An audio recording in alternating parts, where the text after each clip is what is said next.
for joining today, giving everyone just a quick second to hop in, but really appreciate you joining for WTF is RevOps. And this will be a fun one. I haven't had a legal ops person on yet, and so I've got a lot of questions for you, and I know you've got a lot of things you want to cover. And then for the audience, please feel free to use the chat within LinkedIn or in AirMeet, so we can get all of your questions answered. But why don't you give us a little bit of background introduction and let the audience know who we're talking to today?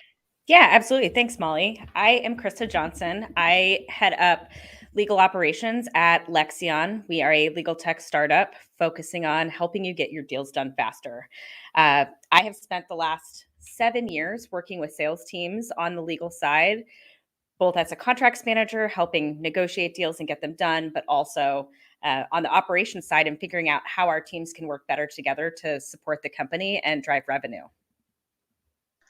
No, that's great. So one of the first question I want to ask you, right? Like, what is legal ops? I know we talk RevOps all the time, and but legal ops is one that maybe is not as common, especially if you don't work for a legal company. But what is legal ops? What are your roles and responsibilities? Like, very curious on this. Yeah, so legal ops is kind of an up and coming field within legal teams.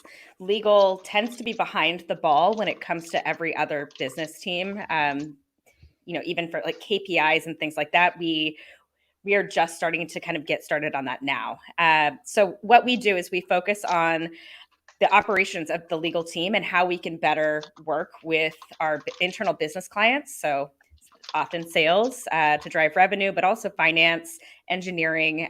We support everyone across the company and make sure that they have what they need from a legal perspective, and that legal is not acting as a blocker to get those things done, because we never want to slow the business down, regardless of what they're trying to achieve. Awesome. And then in terms of just your company structure, because I do think it's helpful to understand that, does your team actually have like a RevOps organization internally, or how is that set up?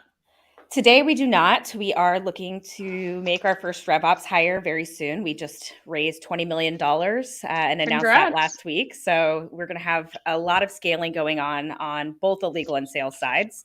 But I do work closely with our director of sales, who I guess is the de facto RevOps person within our company, to make sure that sales has what they need from legal and that we're working collaboratively to just get stuff done.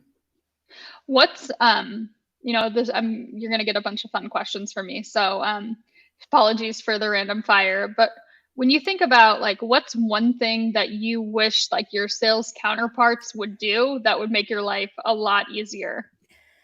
Follow process. So I post a lot of memes on LinkedIn, and a lot of them are targeted, I guess, at sales or around the relationship that I've had with sales over the last 7 years. And one of them recently was about getting salespeople to follow processes, even though it's in their best interest. They don't understand that, and so they're willing to try to skirt the process to just hopefully get it done faster. But in most cases, it actually creates more friction and slows things down more. So just follow the process. The process is there for a reason. It's to make sure that we have the data we need on the back end to make sure we're making those data-driven decisions and we're improving things where they need to be improved, but also to make sure we don't miss something. We're much more likely to drop the ball if you come and try to get us to do something out of process. It's just, if you want something done right and done quickly, follow the process. It's there for a reason. Yeah, I know Jessica posted a comment over here. I want to send my deal to the legal person that will work on my deal process faster. And I'm like, yep, I get that, right? Like and it's the same thing in RevOps, right? Like we get slacked 100 times a day, and it's like, just put the Jira ticket in, right? Like that's going to be the thing that's going to like help get it done. And like, if you want us to be able to do things faster, like let us do it through our process. So we don't have to then take what you gave us and implement our process behind the scenes and self-enable. When you think about like the processes that you've established, like, and then started to roll those out to sales, like what have been some of your tips and tricks for adherence? Make it easy. It needs to be easy and low change management. Nobody likes change. I think that's especially true in sales. I found getting change adoption is very difficult with sales folks, because I feel like once Mm-hmm. they learn how to do something one way, they just are not, they're not going to learn to do it another way. So from there, if just make it easy to do, require only the minimum amount of information you need to process the request. So if we're talking like an NDA, you need like the counterparty and signatories, and that's it. So don't ask a bunch of unnecessary questions and make them required as part of that process, because no one's going to want to follow that process, because it's going to slow them down and it's just unnecessary. So make sure just make sure that you are just not going overboard with your requests, and they're really tailored to each request type. Yep. And when you think about, one of the things that I think about, I guess, is like where they execute the process at. What have you found is like, is it something you're building within CRM or something you're building kind of in a centralized place? Like, how do you make it easier for them to be able to like execute? I think figuring out where sales lives. Are they kicking off requests now out of Salesforce somehow? Is it through email? Where are they spending the majority of their time? I think for most companies, that's going to be a CRM like HubSpot or Salesforce. So Yep. making sure that whatever ticketing system you use integrates with that system, and it integrates well, is to getting that adoption. Right.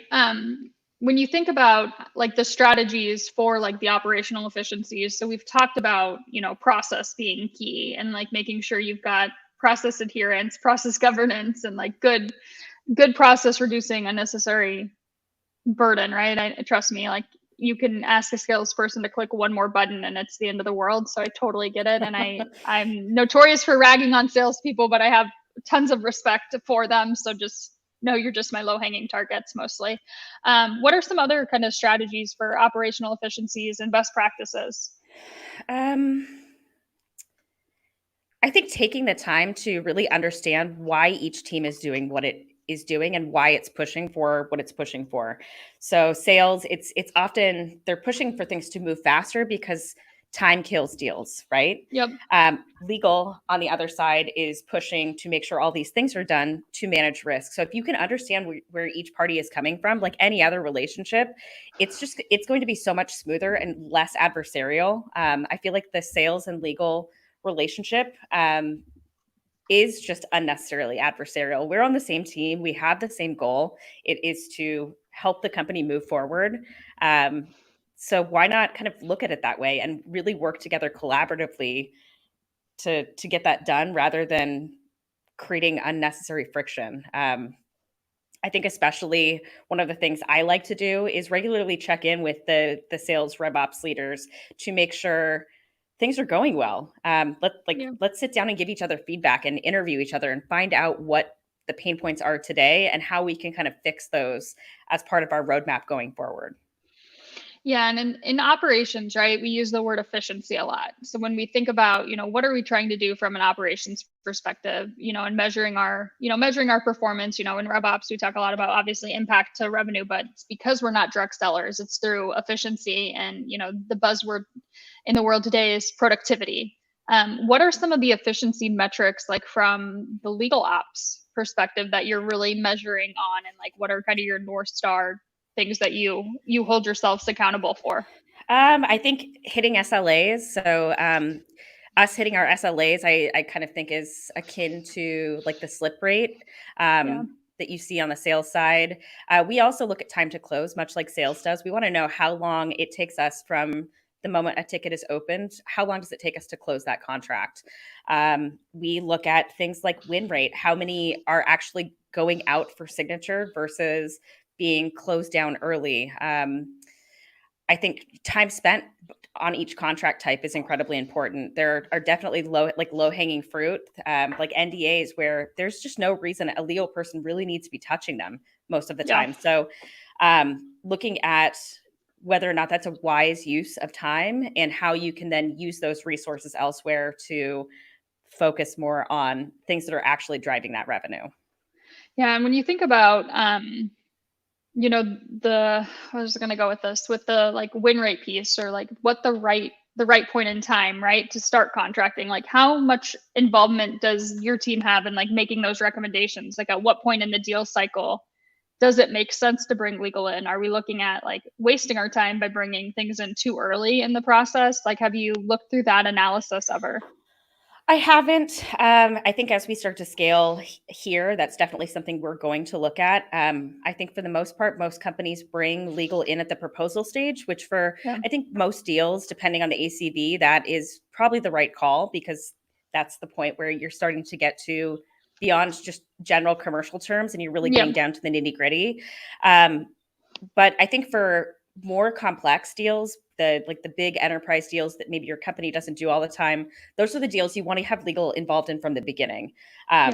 So knowing, I think that's another important thing, knowing when you do need to step outside that process for those special cases and what really qualifies for that, is important, because if legal has early insight into those deals, we can give guidance, we can prevent roadblocks that are going to come up in those negotiations to actually help speed it along rather than slow it down.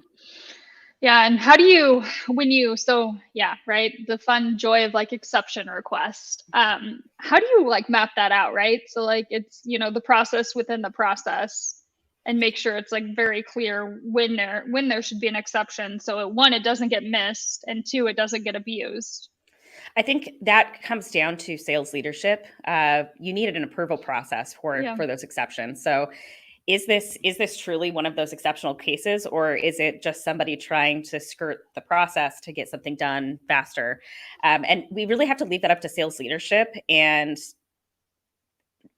we need people in sales leadership roles that know when something is truly urgent, when something is truly an exception. Because if everything's urgent, nothing's urgent. Amen. Yeah. Right. Exactly. And when you think about, those urgent requests, right? The whole boy who cries wolf, like, are you tracking those and like flagging those up to sales leadership of like, here's people on your team who are consistently pushing SLAs based on urgency when in fact it shouldn't be? Absolutely. You have to track that on the back end, and then have some kind of process for giving that feedback either directly to the individual or to sales leaders if the individual isn't taking that feedback. I do think it's important to build those exception processes also into whatever system you're using to track this stuff and Yeah. collect those metrics, so that you're not just doing it off on the side out of the system. You still are tracking like time to close, how much time it's spending in each stage. You still want all of those metrics. So there's just no need to kind of create an entirely separate process that's outside of your normal system when you can track it that same way. How often are you meeting with sales leadership, right? So what does that relationship really look like outside of like the Jira tickets? For me, I meet with them once a week, usually for probably 10 to 15 minutes. Sometimes we do take up our full 30 minutes. Towards the end of month, we meet a little bit more regularly, and end of quarter especially. I have a meeting later today with our sales When you're leadership figuring out if you get to sleep or not. exactly, planning out the rest of my week and childcare and things like that.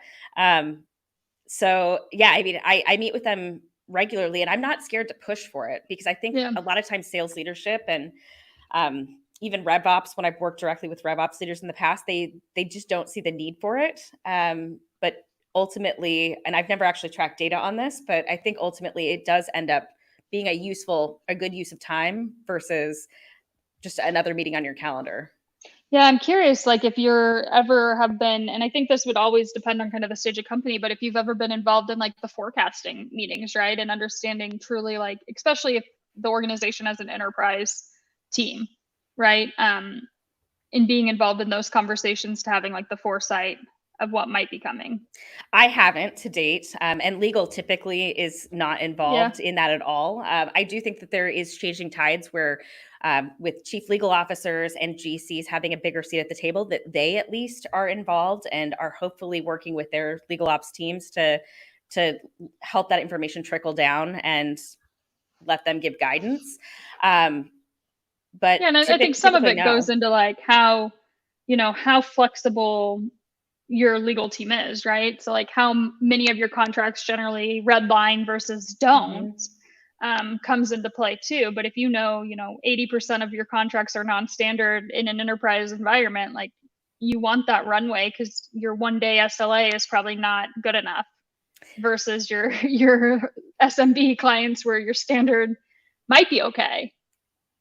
Yeah, absolutely. And I think part of the way that you kind of solve for that is through automation, finding Yep. ways, even for those enterprise non-standard agreements, to have a clause library, share that knowledge, share it with the business to the extent you're comfortable, allow the business the tools to self-draft with like some guardrails in place. Yep. Because legal is never going to have the same headcount as sales. We're always going to have smaller legal teams supporting these giant sales organizations. So Same we with have to, RevOps. yeah, we have to find ways to make ourselves more efficient, right?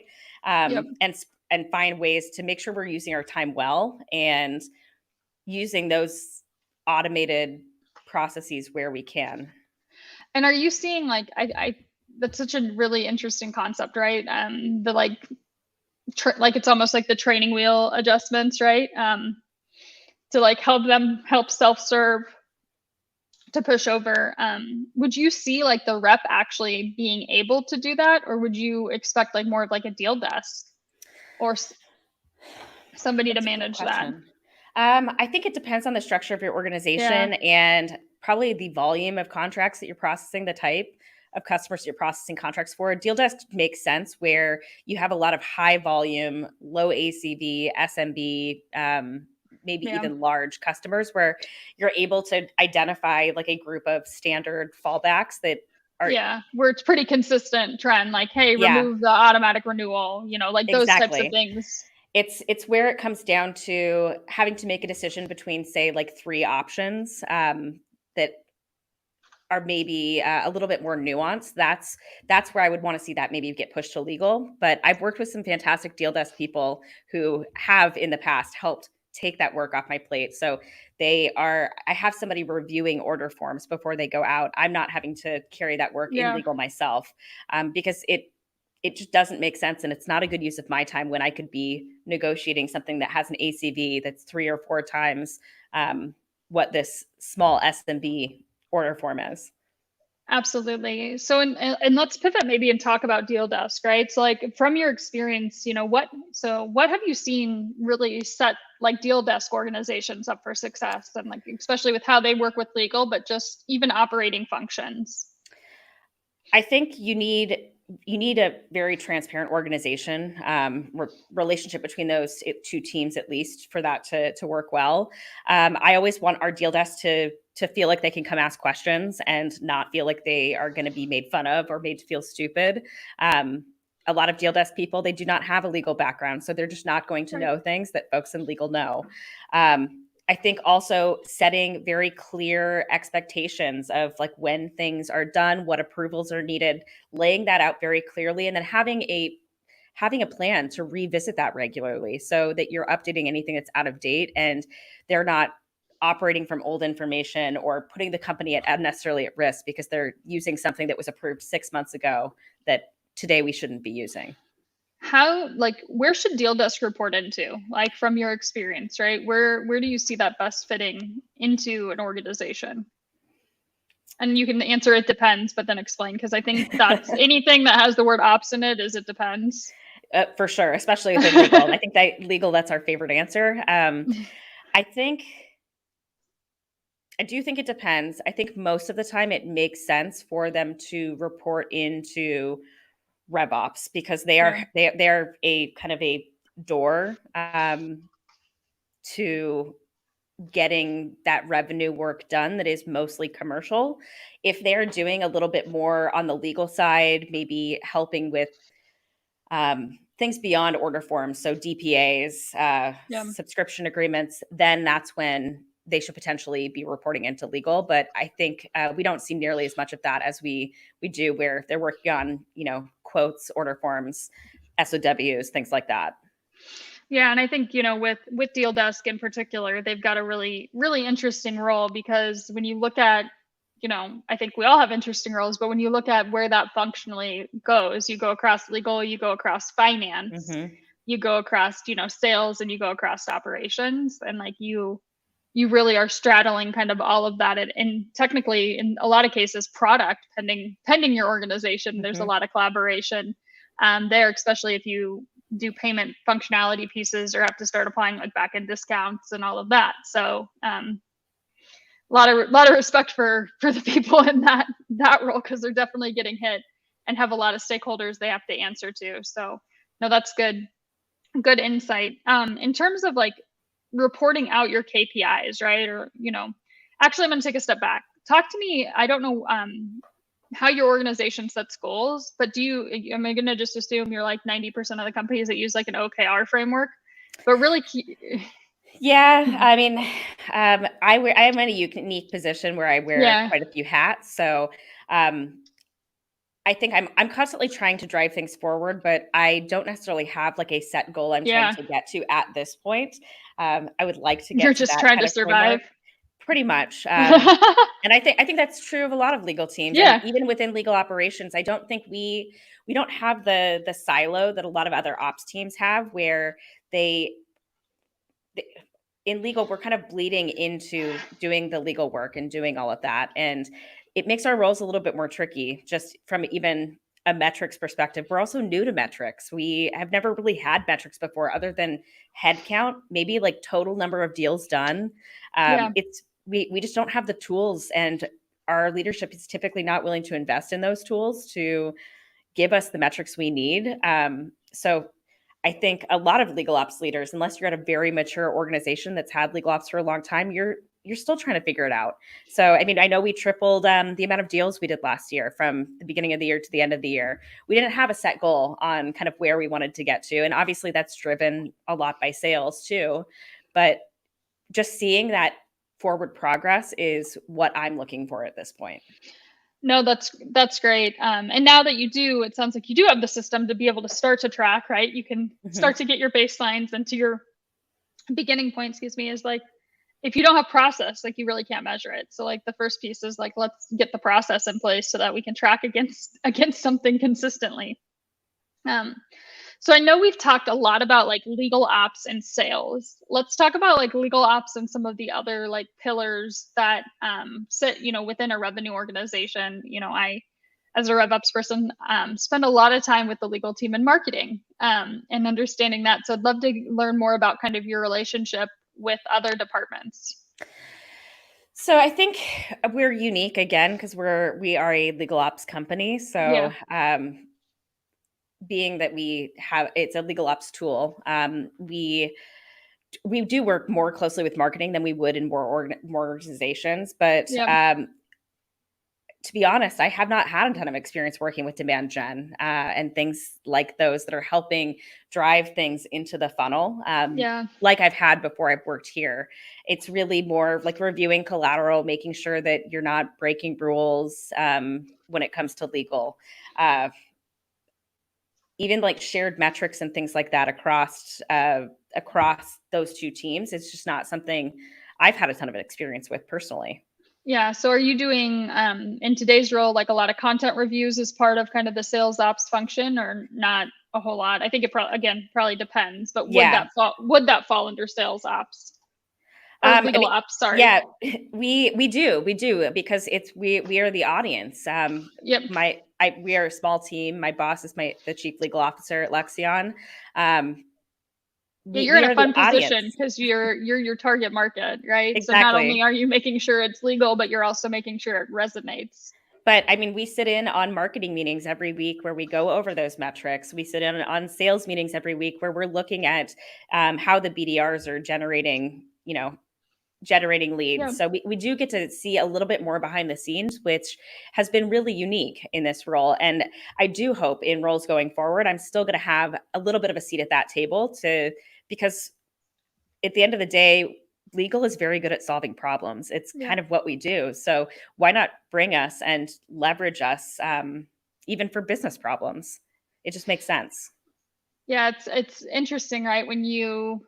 And I've worked for a couple companies where like my role is the target market, and you become this like trusted advisor like internally, which is like a super for me personally was a super fulfilling type of role to be in. It also, had its extra work that comes with it, but again, was fulfilling. In terms of, when you think about revenue operations as a whole, right? What are things that like RevOps from your perspective, right? We talk about the business problems and like seeing kind of that outside perspective should be doing better or should be thinking about. And like from your perspective, like, hey, you've got an audience now of probably a bunch of RevOps professionals. What do you wish we knew? Call us out. So I think we talk a lot about transparency when it comes to legal. Legal has historically not been good about being transparent about where things are and why we're doing things, and that is completely changing. But I still don't think we're getting the visibility and the transparency back from the business, including from RevOps. We don't even sometimes know what the sales metrics are. We don't know where the team is, like towards hitting those metrics. And having that kind of insight is very helpful for us to understand your pain points, the pressures that your team is under, and we can't address them or help fix them if we don't know about them. So I think increasing that transparency all around is going to be key in driving the relationship of RevOps and legal ops. Do you think it's that we don't realize that we're not being transparent, or that we're just kind of like, so we just haven't stopped to like actually almost acknowledge it, right? It might be a little bit of both. I found that if I ask, people are they're willing to share it, but it's just the fact that we don't typically have that seat at the table. Legal is seen as a service organization within a company, much like HR is, and you wouldn't bring HR into RevOps conversations. And so we're I don't know. still I very spend much a seen lot that of way. time with HR and RevOps conversations Really? lately, though. Yeah, mostly around, making sure we've got the right comp and commission, right? We want to make sure we're paying people the right way, as people change roles, all of that kind of fun stuff. But yeah, agreed. It's not a typical seat at the table. The HR is not attending our RevOps steering meetings and things like that. Yeah, and I think that one of the things I was able to learn, like when I was at AWS in particular, is that giving legal a seat at the table, the people that are actually doing the work, it helps us. It like we have a really good ability to look around corners. So give us that seat at the table, and we'll be able to point out things that you may not see coming, just because that is how we've been trained. And any time that one of those things that you didn't catch comes up, it's going to create some kind of friction. It's going to be a blocker for something. So why not get ahead of it and invite us to those steering committee meetings? Invite us to your roadmap planning. Let us help you, and let's not deal with something when it becomes a problem down the road. Let's deal with it ahead of time.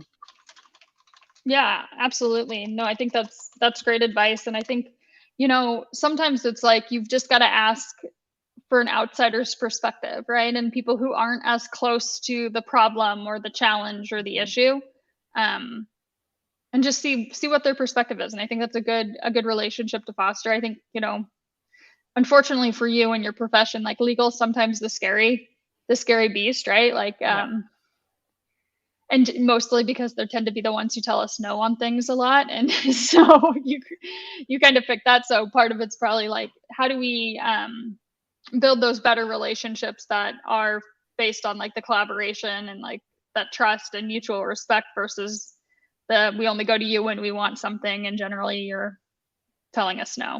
Yeah, and I think that's a really interesting point. I historically, legal is the department of no, and I think I've been lucky to work with some great leaders who really like to use the kind of no but framework. So if you're gonna say no, why? Like give the why, but also give a solution. Give a potential workaround. Don't just say no and shut that conversation down.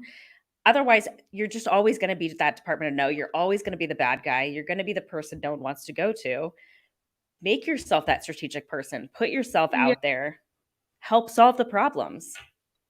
Yeah, and I think that's just even good advice, not only from a legal, but from like a RevOps perspective too, is like we get asked all the time to do things, and I think most of us are, and maybe I'll just stereotype myself and not classify everyone, but type A personality people pleasers who love solving problems. So we want to say yes to everything, but we don't have the capacity or the bandwidth, because I'm assuming like legal ops understaffed and, spread really thin. So it's how you say, no, not now, right? Mm-hmm. And why it's not now. So I think that's great advice. I know there's a comment in here of like, the legal departments just how and grow, right? So I think that's a good mindset that we can apply.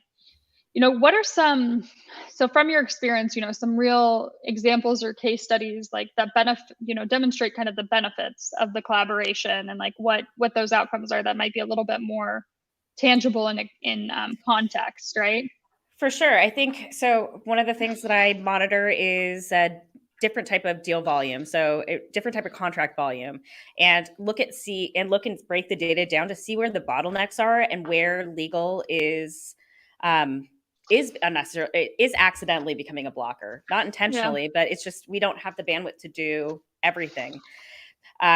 So I think one great example is rolling out self-service NDAs for our business. We do a lot of NDAs. I think like any B2B, especially B2B SaaS company, everything in NDAs, a lot of it is kind of just boilerplate. It's similar across companies. We don't negotiate a ton of them. So why not give the business the ability to just do that themselves? I know from doing research that we have 2 or 3 things that are the negotiated things within NDAs, and none of those are legal things. They're all things I'm comfortable like giving the business the ability to decide this should really be 3 years, not 2 years. That's not something I need to, or someone in legal needs to go in and change. So why not set it up so that they can just do it themselves? And now I only touch about 5 to 10% of our NDAs, whereas before I was touching every single one. And we're talking probably 50, 60 a month. So that has allowed me to then focus on other areas and focus on. And that's just a lot of click time, right? Like it's not even like a valuable time for you. It's just literally click time. Mm-hmm. And I can use my knowledge to build a process that can just do what I was doing for me. No, I think that's great to think through. One of the things I know we've talked about process, right, a lot.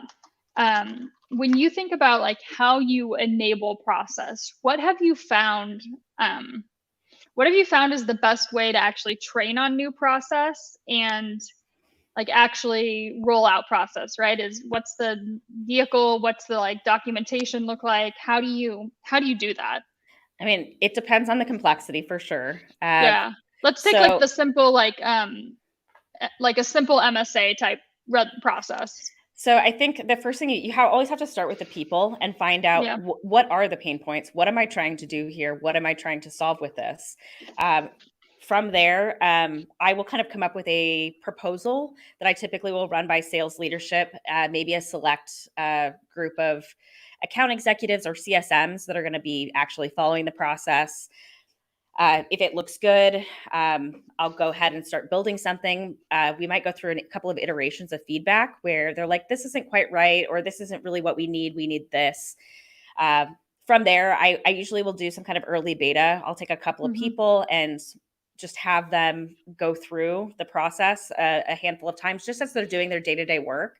And through that, I can catch most of the bugs. I can catch most of the things that I know are going to cause problems if we were to just have rolled it out without a beta.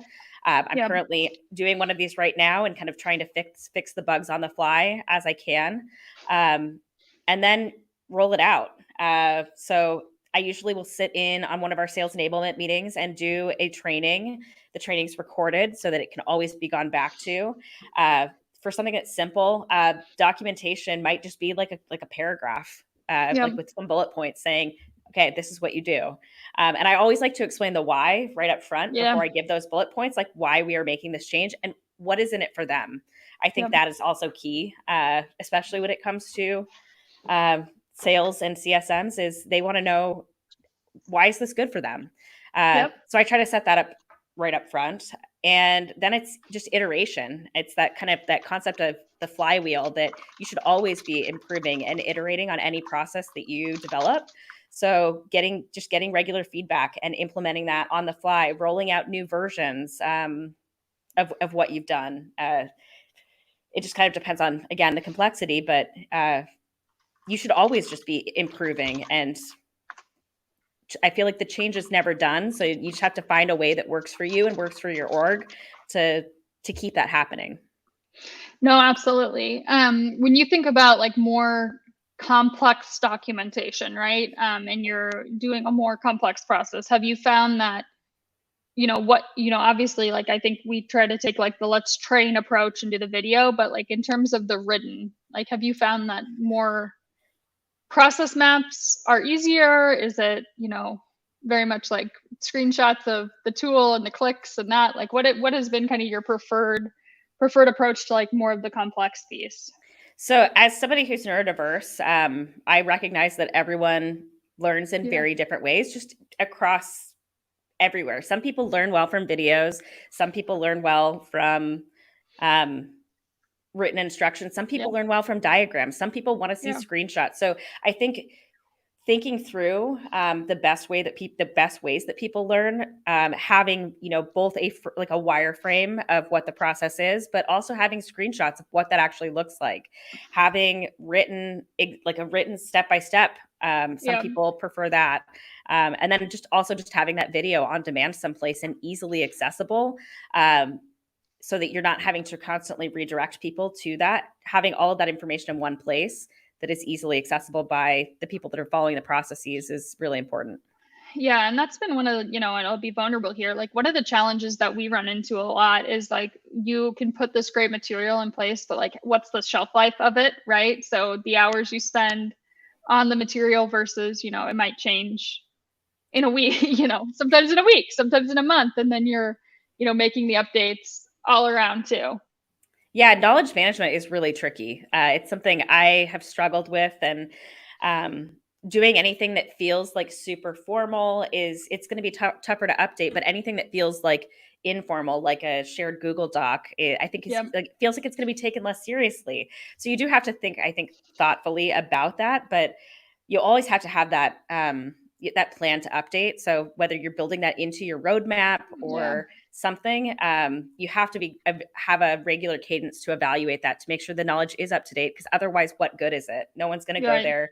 No one's going to use it. So even if in the future you're doing it right, they're still not going to trust it. So you have to like build that trust and keep it through keeping stuff updated, it's just hard to do when we're Yeah. doing all these other things. When it's constantly changing, what have you guys found is like the best repository for the content, right, and the training material? Like, do you tend to use like the Google Drive? Do you host it in a Confluence? Like, where have you seen this in like your prior experience? This is me like just getting some free advice Yeah. here, because So currently we use Google Drive, just given yeah. our size and our scale, it works. Yep. But previously I've seen HighSpot for Yeah. documentation. I'm not a huge fan, I'll be honest. Maybe it was just how we were using it. I couldn't find the stuff I was looking for to even go update it. So it was, I think, Yeah. not great. Amazon uses SharePoint. They use like a combination of SharePoint and like essentially shared like Google Docs. And even that, like the SharePoint, the second you post it, stuff is already getting out of date. So I think but I do kind of like breaking it out into two things. So Yeah. you have kind of that static piece of information, but you also know that you need to also go look at this other thing. That I think that's maybe the best way I've found to just keep stuff updated, but have that central source of truth. But it's still not great. Yeah. Yeah, and like this is the problem, like I have yet to like really figure out, right? And that's where I'm always curious, because I think, again, it depends. What works for one company doesn't always work for the other, and the size of company you are comes into play. So I think, if anyone has some other good suggestions on how you do documentation management and specifically change management of documentation, please post it in the chat, because I think we'd all love to learn more about that. um, one of the things, I'm going to pivot conversation here more towards like personal development, professional development. You know, how did you end up, right? What led you to like ending up in legal ops, or, I guess legal in general? Because I think from your background, you kind of started in the legal space and then have grown into the ops, but I'll let you kind of share more about that. Sure. So in college, I always intended to go to law school. Kind of got sidetracked and ended up just working at various legal jobs in college. And then after college, I needed a job. And I'm like, okay, well, I'll just take a job until I can go to law school. And That didn't happen, but I kind of just progressed through. I started in litigation, which is very different than working in-house, but I've been in-house for 10 years. And part of working in-house, there's always an operations component. There's always somebody that is doing that legal operations work. It's just never been kind of its own standalone role. So I've progressed from a paralegal to a contracts manager, doing that operations work, and now pivoting into what will hopefully become a purely operations role, focusing on the legal operations. So yeah, that's how I've gotten to where I am today. What's next, right? Like, so when you think about kind of the growth in your career and where do you want to continue to grow and like develop? I'm currently looking at pursuing my executive MBA, just because I think there's a lot of skills that you don't learn being in a more business oriented role, even when you're working in house. And I would like to kind of strengthen my skills in that area. I think what's next for me role-wise, working my way through my operations career, is hopefully a legal chief of staff role, which is a strategic operational role that supports a general counsel or a chief legal officer, and then in turn supports the company, and works closely with leaders in the RevOps space, leaders within engineering, marketing, truly like across the company. Awesome. And then, when you think about people who maybe are either in the, the legal side, sitting as paralegals, or sitting in the ops side and are like, I think that this is really interesting. Like, what advice would you give them? I think you have to be willing to ask questions, which I think can be a little bit scary, especially if you're coming from the legal side. I think the business, you're a little bit more ingrained to ask those questions, and there isn't as much fear of approaching someone who's more senior in the legal field and kind of questioning them. So just ask questions. Just never be afraid to ask why, and really dig in and understand what is happening. Does this make sense? Should we be doing something else? That's how you're going to be successful in operations, I think. No, absolutely. And then in terms of like resources, right? So like what are some of the like third-party resources or external resources that you like to use to just even learn? So legal ops is pretty new.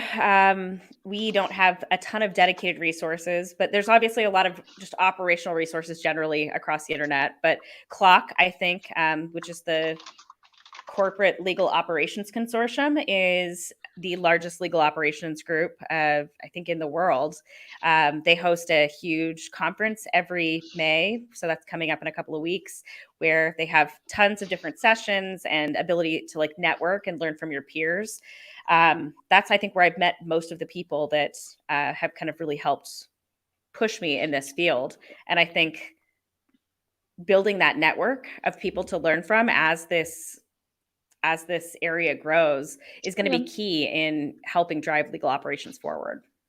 Absolutely. And as you know, I think, in revenue operations, right, we talk a lot about sales ops, marketing ops, and now we've added, CS ops into the mix. I think we'll continue to see legal ops, finance ops, and product ops start to really join those seats at the table, which I think is so exciting as we think about how organizations are maturing in the way they think about, operational excellence and that importance of that as they especially grow to scale or look to scale in here. What else do you want to talk about today? I think you've covered most of my questions, so I want to make sure I leave time for anything else that you want to make sure we cover. Just looking at some notes that I took here. Yeah.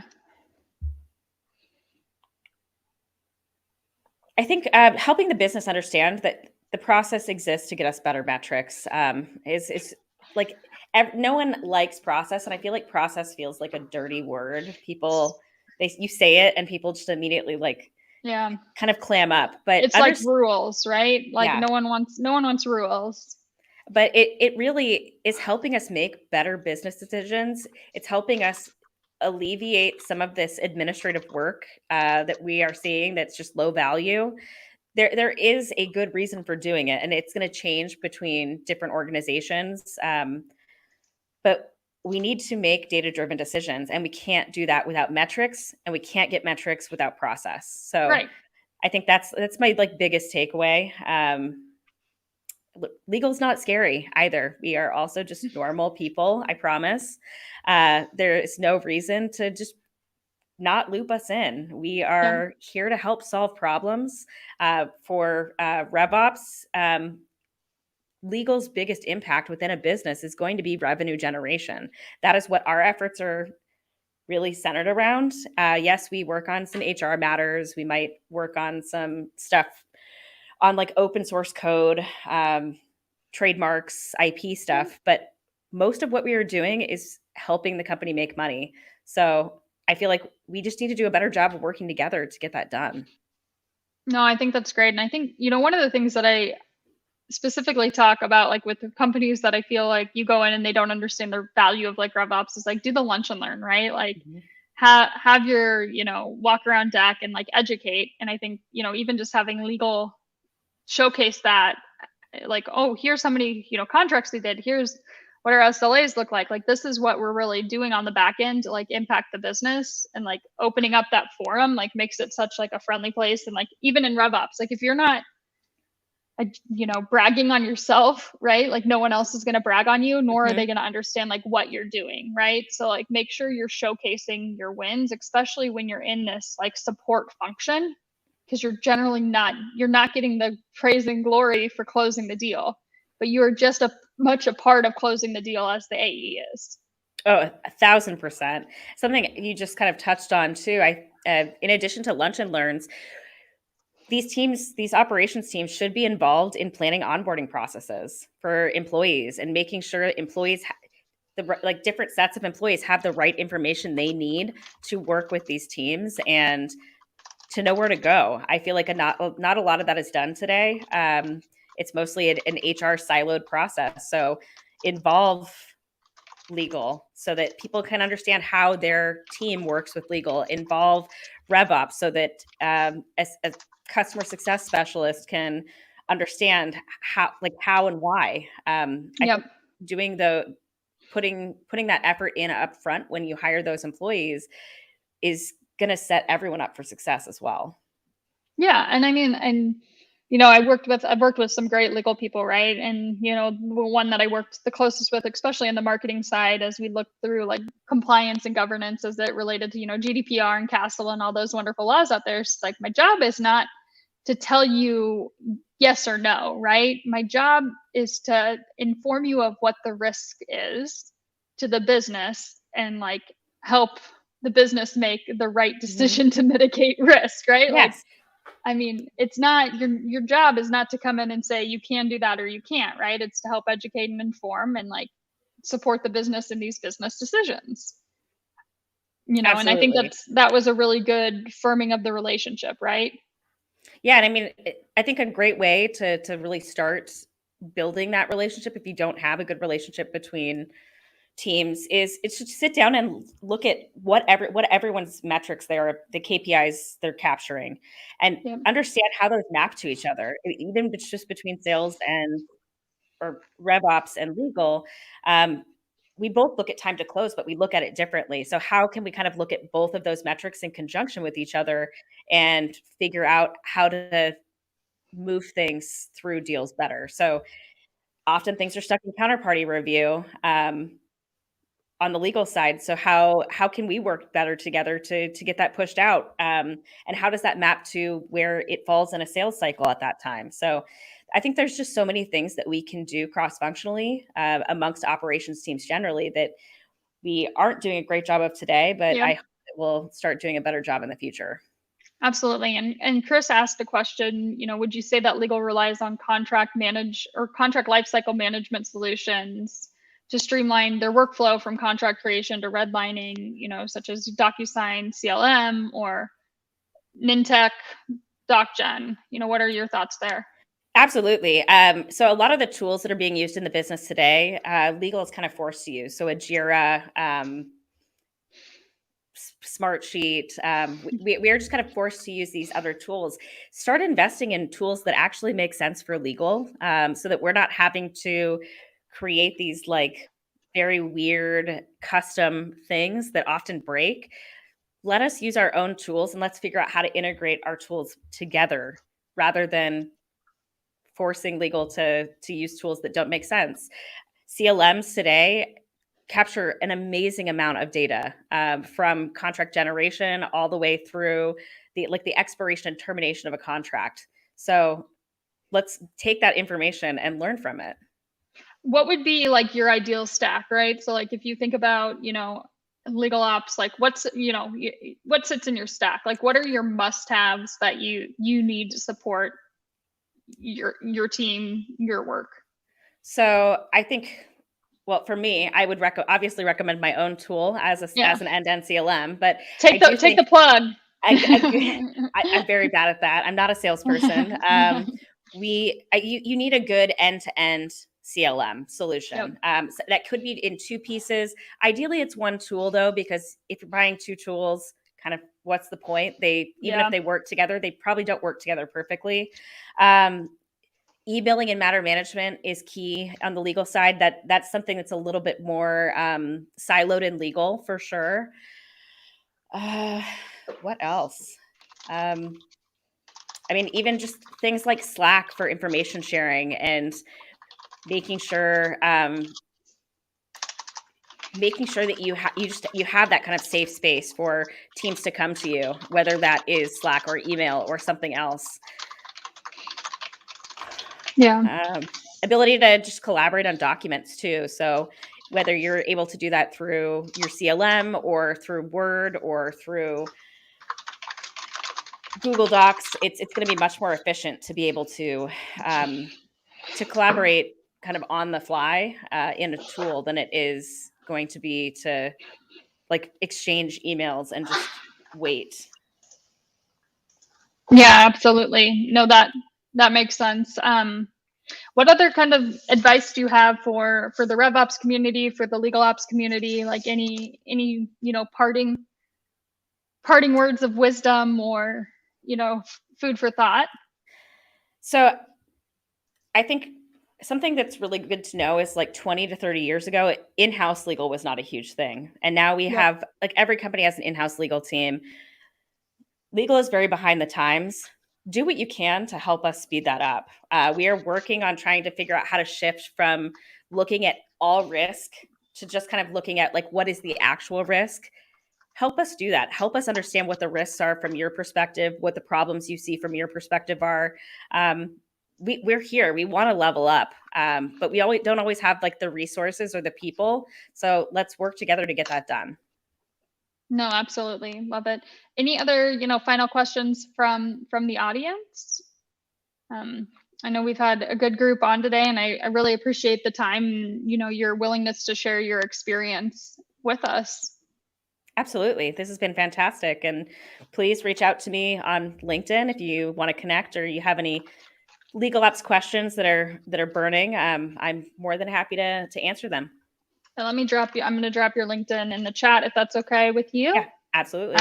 And yeah, please connect. Again, one of my favorite things about just operations in general is like our community is so great. We're willing to have these conversations. And I think everyone is really invested in how do we grow this externally and help really support people as they go through their career journeys. And for me, selfishly, as somebody who's building a strong team, and I'm sure for you as you guys look to scale, like we want to hire really good people, so let's make those connections. Absolutely.